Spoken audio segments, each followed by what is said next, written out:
शुक्रवार के दिन हैदराबाद में जबरदस्त अलर्ट रहा। ओवैसी के शहर में चप्पे चप्पे पर रैपिड एक्शन फोर्स और पुलिस के जवान तैनात रहे।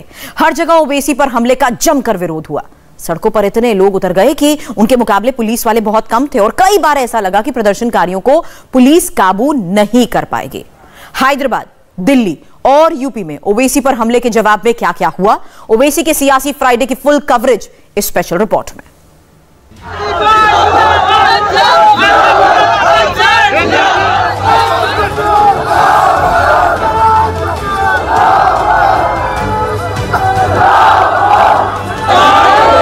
ओवैसी पर हमला यूपी में हुआ और इफेक्ट हैदराबाद के चार मीनार में दिखा।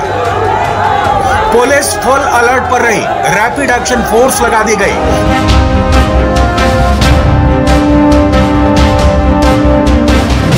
और हालात ऐसे रहे कि किसी भी वक्त कुछ भी होने का खतरा मंडराता रहा। जुमे की नमाज के बाद हैदराबाद में ओवैसी के हजारों समर्थक सड़कों पर उतर गए। दिन भर जबरदस्त हंगामा हुआ।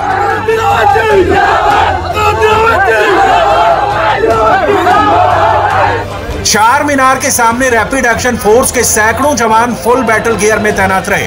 घंटों तक यहां प्रदर्शन होता रहा। ओवैसी पर अटैक के विरोध में दुकानें भी बंद रहीं। पुलिस और प्रदर्शनकारी दोनों तरफ से कोई पीछे नहीं हटा। जमकर नारेबाजी हुई। ऐसा लगा समर्थकों की भीड़ किसी भी वक्त आउट ऑफ कंट्रोल हो जाएगी। समर्थकों को काबू में करने के लिए हैदराबाद पुलिस और ओवैसी के नेताओं के पसीने छूट गए। आज दिन भर हैदराबाद से लगातार ऐसी ही खबरें आती रही। कहीं प्रदर्शन हुए तो कहीं बैरिस्टर ओवैसी के लिए दुआओं का दौर चलता रहा। कुल मिलाकर पिछले 24 घंटे से ओवैसी के शहर का माहौल गर्म है। हैदराबाद शहर उनकी सलामती की दुआ कर रहा है। सर साहब, यहाँ पर कुछ भी हो जाए हमेशा दुआओं से मजलिस को नवाजा जाता है। मजलिस दुआओं से तरक्की करती आई है। नामसावी हालात में जब दुनिया हाथ छोड़ देती है तो वो दुआ हमको ताकत बन के हमारी साथ देती है। हमारी नाकामी कामयाबी में बदल जाती है। तो दुआओं का यहाँ पर तरीका रिवाज पुरानी है। 64 साल से मजलिस को दुआओं की ताकत मिलती आ रही है। हमसे आज भी मिल रही, कल भी मिली। हैदराबाद में ओवैसी की पार्टी तो संसद में खुद ओवैसी ने मोर्चा संभाल लिया। कल के हमले के बाद आज ओवैसी ने लोकसभा स्पीकर से मुलाकात की, अपनी बात रखी और जब पार्लियामेंट पहुंचे तो सिक्योरिटी का मुद्दा उठाया। संसद में ओवैसी ने ऐलान किया, मुझ पर करीब से फायरिंग की गई। मैं मरने से नहीं डरता, लेकिन ये मामला बहुत सीरियस है। मैं मौत से नहीं डरने वाला हूं। हम सबको जाना है इस दुनिया से, बल्कि मैंने कह दिया कि मैं इस वतन में पैदा हुआ, मेरी मां की कोख से तो जमीन पर लिटाया गया। जब मेरी आंख बंद हो जाएगी तो इंशाल्लाह औरंगाबाद की जमीन मुझे दफनाया जाएगा। आखिर ये कौन लोग हैं जो गोली पर भरोसा करते हैं, बैलेट पर नहीं करते? आखिर ये कौन लोग हैं जो इतना रेडिकलाइज हो चुके हैं कि इनको इस संविधान पर एतमाद नहीं रहा, उनको अंबेडकर के बनाए हुए संविधान के खिलाफ हैं, जो इतनी नफरत पैदा करते हैं? आखिर ये कौन लोग हैं? मैं इसको सियासी गुफ्तगू नहीं करूंगा, ये सबके लिए छोड़ रहा हूं, क्योंकि जहां तक मुझे मालूम कि मैं 2 मर्तबा का विधायक हूं, 4 मर्तबा का सांसद हूं, और अगर इस तरह से अगर राजनीति आगे बढ़ेगी कि टोल गेट पर गाड़ी रुकती है और 4 राउंड गोलियां चलाई जाती हैं। लोकसभा स्पीकर ने ओवैसी की सिक्योरिटी बढ़ाने का निर्देश दिया था। ओवैसी पर खतरे को देखते हुए उन्हें जेड कैटेगरी की सुरक्षा दी गई है। आज सुबह ही ओवैसी के दिल्ली वाले घर पर सीआरपीएफ की एक टीम पहुंच गई, लेकिन ओवैसी ने पार्लियामेंट के अंदर और बाहर बयान देकर साफ कर दिया कि उन्हें सरकार से जेड कैटेगरी की सिक्योरिटी नहीं चाहिए और वो अपने खर्च पर बुलेट प्रूफ कार और हथियार रखना चाहते हैं। मैं जेड कैटेगरी सिक्योरिटी नहीं चाहिए मुझे, मैं हरगिज नहीं चाहिए मुझे। मैं 94 से पॉलिटिक्स में हूं। मैं आजाद जिंदगी गुजारना चाहता हूं। मैं घुटन के साथ जिंदा नहीं रह सकता इस दुनिया में। मुझे जिंदा रहना है तो अपनी आवाज उठाना है। मुझे जिंदा रहना है तो सरकार किसी के उनके खिलाफ बोलना है, और अगर गोली लगती है तो मुझे कबूल है, मगर मैं घुटन की जिंदगी नहीं गुजार सकता। सर, मेरा मानना यह है कि संविधान में अगर देश के गरीबों को, मजलूमों को, अल्पसंख्यक समाज को सिक्योरिटी मिलेगा तो मुझे मिलेगी। आपकी चिंता हमें है ना सर। मैं सिक्योरिटी दे रहे हैं सर आपको नहीं। सर, देश के गरीब बचेंगे तो मैं बचूंगा। ओवैसी की जान इखलाक पीलू से बढ़कर नहीं है सर। मैं नहीं लूंगा सिक्योरिटी। मैं जेड कैटेगरी नहीं चाहता हूं सिक्योरिटी। मुझे ए कैटेगरी का शहरी बनाइए आप। मुझे एक कैटेगरी का शहरी बनाइए ताकि मेरी और आपकी जिंदगी बराबर हो। गृह मंत्री अमित शाह को आप खत लिखने जा रहे हैं, क्या मांग करेंगे? हम उस बात का उनसे रिक्वेस्ट करेंगे कि हमको दिल्ली में एक बुलेट प्रूफ गाड़ी हम अपने खर्चे से रखना चाहते हैं, आप उसका हमारा परमिशन दीजिए। हमारे पास एक आर्म्स का लाइसेंस है, हमको Glock weapon government of India दे, हम उनसे खरीद लेंगे। ये सरकारी सुरक्षा आप क्यों इनकार कर रहे हैं? इसलिए कि मेरा मानना यह है कि सरकार आम भारत के नागरिक की सुरक्षा का इंतजाम करे। सरकार से सिक्योरिटी नहीं लेना ओवैसी की सियासत का हिस्सा हो सकता है, लेकिन देश का गृह मंत्रालय सिक्योरिटी पर सियासत नहीं करता। गृह मंत्रालय थ्रेट परसेप्शन के मुताबिक महत्वपूर्ण लोगों की सिक्योरिटी को घटाता या बढ़ाता है। कल हुए हमले के बाद ओवैसी की सिक्योरिटी को बढ़ाया गया है। अगर ओवैसी जेड कैटेगरी की सिक्योरिटी को कबूल करते हैं तो उनको 24 घंटा सुरक्षा दी जाएगी। जेड कैटेगरी में हथियारबंद कमांडोज सिक्योरिटी में तैनात होते हैं। जिन्हें ये सुरक्षा मिलती है उनके काफिले में कम से कम 3 गाड़ियां होती हैं, जिसमें एक बुलेट प्रूफ कार भी होती है। सुरक्षा कर्मी हमेशा साथ रहते हैं और घर की भी 24/7 सुरक्षा करते हैं।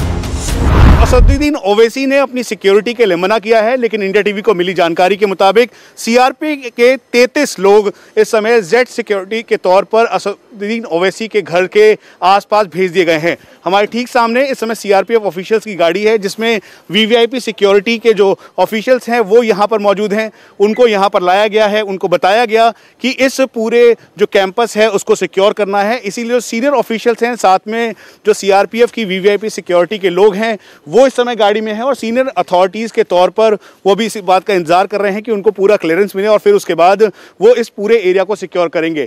और हम आपको ये भी बता दें कि हालांकि पार्लियामेंट में उन्होंने कहा है ओवैसी ने कि उनको किसी भी तरीके की सिक्योरिटी नहीं चाहिए, लेकिन उसके बावजूद जो सीआरपीएफ की वीवीआईपी सिक्योरिटी के जो ऑफिशियल्स हैं वो यहाँ पर पहुँच गए हैं। सीआरपीएफ डीजी के मुताबिक कि हम इसको माइन्यूटली देख रहे हैं, वर्बल कम्युनिकेशन के बाद ये तय किया गया कि जेड कैटेगरी सिक्योरिटी ओवैसी को मिलेगी, जिसमें कुल मिला के 33 से 50 के लगभग जो सीआरपीएफ के ऑफिशियल्स हैं, जो पर्सनल्स हैं, वो मौजूद होंगे।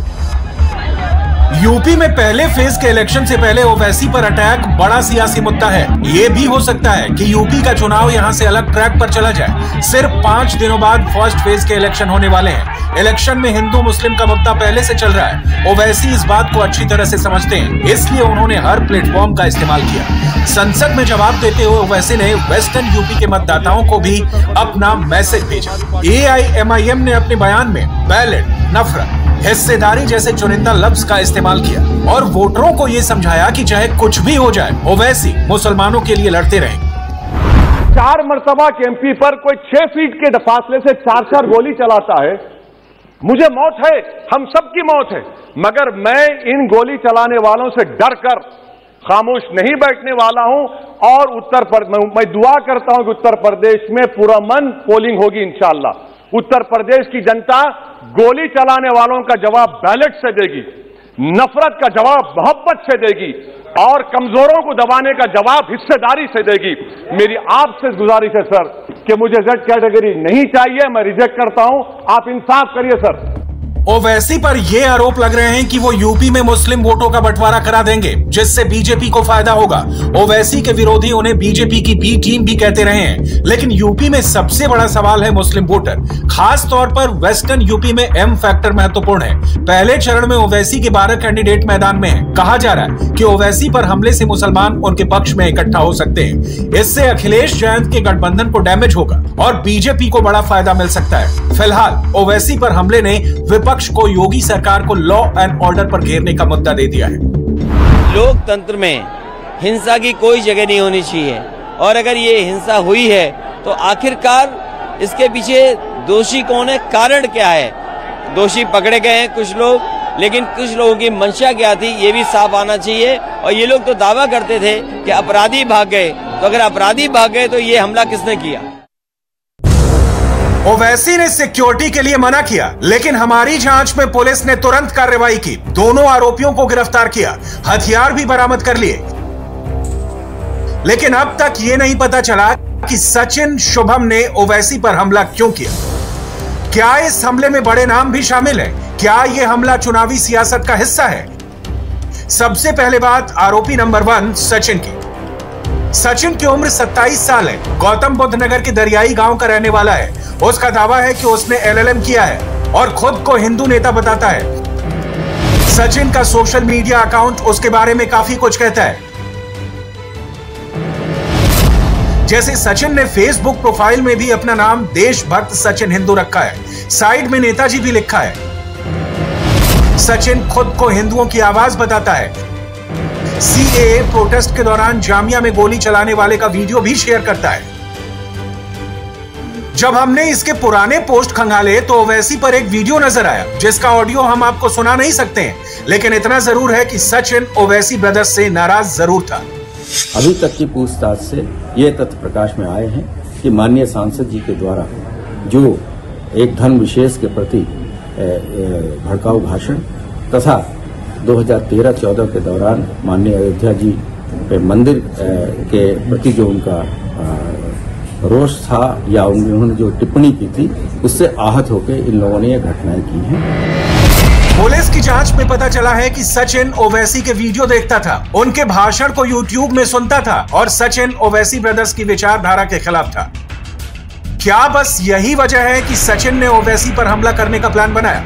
सचिन के घर और उसके दोस्तों से हमें ऐसी जानकारियां मिली जो सुनकर आप चौंक जाएंगे। इस वक्त हम सचिन के घर के बाहर मौजूद हैं। हालांकि ये आपको हम दिखा दें कि ये सचिन का घर है, लेकिन फिलहाल घर में कोई मौजूद नहीं है। जो आस पड़ोस के लोग हैं उनका कहना है कि जो पूरा परिवार है वो इस वक्त पुलिस के पास है और पुलिस उनसे पूछताछ कर रही है, क्योंकि पुलिस भी आखिर ये जानना चाहती है कि आखिर किस मकसद से जो है सचिन और शुभम ने इस पूरी वारदात को अंजाम दिया। क्या नाम है? देखिए, मेरा नाम नितिन है और मैं सचिन हिंदू के हम मोहल्ले के निवासी हैं वो मेरे, और इस बात की कोई जानकारी हम तक नहीं थी कि ऐसा कोई काम हो गया है। कल जैसे ही ये न्यूज वायरल हुई, न्यूज पे सभी ग्रामवासियों ने न्यूज पे देखा और सभी ग्रामवासी और उनके परिवारजन इससे दहशत में है। आप उसे जानते थे, आप उसके दोस्त हैं जी। किस नेचर का था जो सचिन है? वो किस नेचर का था? कैसा व्यवहार था? क्या करता था वो? सचिन का व्यवहार, मैं उसके साथ बचपन से रहा हूँ। वो एक सोशल वर्कर रहा है, समाज सेवा में सबसे बढ़ चढ़ के हिस्से लेता है। किसी के भी दुख हो उसके सामने वो सबसे पहले अपना सबके दुख में खड़ा होता है, सबसे पहले लोगों की मदद करता है। शुभम को भी आप क्या जानते हैं जो उसका दोस्त है? देखिए, मैं जानता हूं उसको, शुभम शर्मा। जो शुभम है कौन है, हम उसको उससे परिचित नहीं है ना। वो हमने कभी सचिन के साथ में देखा, ना सचिन के साथ देखा, ना कभी कॉलेज लाइफ में ना स्कूल लाइफ में वो उसके साथ था। वो पता नहीं कौन व्यक्ति है उसके साथ, वो उसकी वो ही बता सकता है। हथियार वगैरह कभी आपने देखा उसके पास? सचिन के पास हमने तो उसके हाथ में हमेशा भारत माँ का झंडा देखा है। देश सेवा का करने का उसका जज्बा देखा है। उसके जज्बे को सलाम है। सचिन के दोस्त भी उसको सचिन हिंदू कहकर बुलाते हैं। सचिन के दोस्तों के मुताबिक उसके पास कभी हथियार नहीं देखे गए और उन्होंने शुभम के साथ भी सचिन को नहीं देखा। घर में कौन कौन है इसके? आप तो परिवार से को जानते हैं। 4 भाई बहन है, माता पिता है। हाँ। पिता क्या करते हैं? पिताजी भी इनके जो है अकाउंट्स का भी काम करते हैं, कुछ लेबर का भी काम करते हैं, फैक्ट्रियों में लेबर का। अच्छा, एक चीज और कि ये वारदात के बाद आप भी परिवार से मिले, क्या कुछ बात हुई परिवार से? परिवार ने कुछ बताया? वो तो वही खुद लोग परेशान है, उन्हें पता ही नहीं है हुआ क्या है। जब पुलिस आई, जब उन्हें पता चला कि ये कर दिया उन्होंने, तो वे खुद ही परेशान है बेचारे। अब क्या करें, हम भी अब उससे मिले तो पता चले क्या हुआ है। कि गया था घर पे, कुछ बताया परिवार वालों ने कि कहाँ जा रहा है, क्यों जा रहा है? घर पे तो ये बोल के गया था काम से जा रहा हूँ मैं, फैक्ट्री जहाँ लेबर वगैरह रहती है, तो उनसे तो यही बोल के गया था।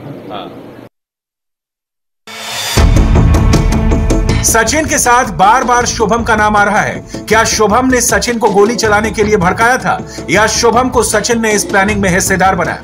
इस एंगल से भी जांच जरूरी है। शुभम की उम्र 22 साल है। शुभम सहारनपुर के सांपला गांव का रहने वाला है। शुभम 10वीं पास है। परिवार में एक बहन है जिसकी शादी हो चुकी है। सचिन टोल प्लाजा में हमले के बाद ही पकड़ में आ गया था, लेकिन लाल जैकेट में शुभम वहां से भाग निकला था। जब शुभम को पता चला सचिन को पुलिस ने गिरफ्तार कर लिया है, तो शुभम ने भी गाजियाबाद पुलिस के सामने खुद को सरेंडर कर दिया। जांच में पता चला है सचिन और शुभम दोनों ओवैसी के भाषणों से नाराज थे। दोनों काफी वक्त से ओवैसी की रेकी कर रहे थे। ओवैसी की जनसभा में भी जाते थे। ओवैसी के रूट के बारे में भी जानकारी थी। हाँ जी, 1-1.5 महीना पहले आया था जी, मेहमान मित्रों, 1-2 घंटे के लिए वहाँ चला गया था। मेरे से तो इन्होंने बताया था, बल्कि कहा था चला गया। बस कहाँ क्या रहता ही आ जाता, अपना चला जाता। और माता तो को ताल्लुक शायद रखा ही नहीं था वो, जो किसी दिन थप्पा भी थे अपना सा समझ के भाई कुछ काम कर ले, काम न कहे तो काम नहीं करे थे। बताओ फिर कि क्या काम करवाए लड़का हम कहे लगन था हमारे को। तो पुलिस का कहना है कि सचिन पर पहले से 307 का एक मुकदमा दर्ज है, लेकिन शुभम का कोई क्रिमिनल रिकॉर्ड नहीं मिला है। लेकिन ओवैसी पर हमले की साजिश में दोनों शामिल हैं। फिलहाल सचिन और शुभम को कोर्ट ने 14 दिन की न्यायिक हिरासत में भेज दिया है। एआईएम पार्टी के अध्यक्ष असदुद्दीन ओवैसी की गाड़ी पर फायरिंग करने वाले दोनों ही आरोपियों को आज हापुड़ की जिला अदालत में पेश किया गया और यहां से दोनों को 14 दिन के लिए न्यायिक हिरासत यानी कि जेल में भेज दिया गया। आने वाले वक्त में पुलिस इन दोनों ही आरोपियों की पुलिस कस्टडी लेने के लिए कोर्ट में एप्लीकेशन लगाएगी और इनकी कस्टडी लेने की मांग करेगी। फिलहाल सचिन और शुभम जेल में हैं, लेकिन इस हमले की चर्चा दिल्ली में हो रही है, मेरठ और पश्चिमी यूपी में भी हो रही है। यह भी हो सकता है कि यहां से चुनाव में नया खेल शुरू हो जाए। और इस हमले का असर समझने के लिए आपको 10 मार्च तक इंतजार करना होगा। इंडिया टीवी हर वक्त हर जगह डाउनलोड करने के लिए सर्च करें India TV news Google play store या ऐप स्टोर।